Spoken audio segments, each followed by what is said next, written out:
एसटीएसपी news Bangla চ্যানেলে সবাইকে স্বাগত। আপনাদের সঙ্গে আমি মল্লিকা।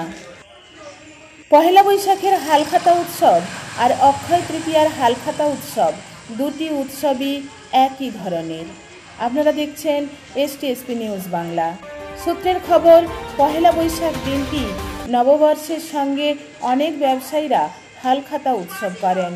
ঠিক তেমনি অক্ষয় তৃতীয়ার দিনটিকে আবার আরও অনেক ব্যবসায়ী হালখাতার উৎসব করেন, যদিও দুটি উৎসবই একই ধরনের। পহেলা বৈশাখ দিনটি নববর্ষ উদযাপন করে বিভিন্ন সংগঠন আর ব্যবসায়ীরা মন্দিরে নতুন হালখাতার পুজো দিয়ে পুরনো হিসেবে খাতা রেখে নতুন খাতায় ব্যবসা বাণিজ্যের লেনদেন শুরু করেন। জানা গিয়েছে, দোকানে দোকানে খরিদ্দারেরা আসেন পুরানো বছরের বকেয়া টাকা জমা দিতে। ব্যবসায়ীরা আন্তরিকভাবে খরিদ্দারদের মিষ্টি ঠান্ডা পানীয় দিয়ে আন্তরিকভাবে আপ্যায়ন করেন। তাদের দোকানের নামে লেখা ক্যালেন্ডার, সুন্দর ব্যাগ ও মিষ্টির প্যাকেট ব্যবসায়ীদের পক্ষ থেকে দেয়া হয়। শুধুমাত্র বাকির খরিদ্দার যে আসেন তা কিন্তু নয়, সারা বছর যারা দোকানে লেনদেন কিংবা জিনিসপত্র কেনাকাটা করেন তাদেরও আপ্যায়ন করা হয়। এই উৎসবকে আবার অনেকে হিসাব নিকাশের উৎসব বলেন। অক্ষয় তৃতীয়া হিন্দুদের একটি পবিত্র দিন, আবার শুভ দিনও। যে কোনো ধরনের শুভ কাজ করার দিন।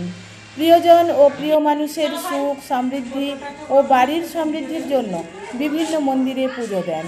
আর ব্যবসাদাররা সারা বছর ব্যবসার অগ্রগতির লক্ষ্যে দেবতার কাছে প্রার্থনা করেন।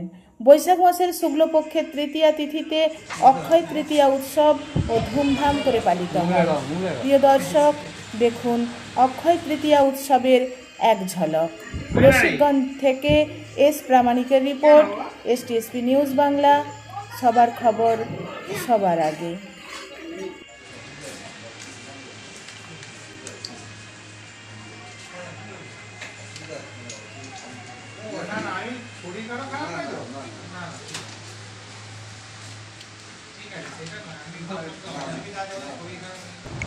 तुझे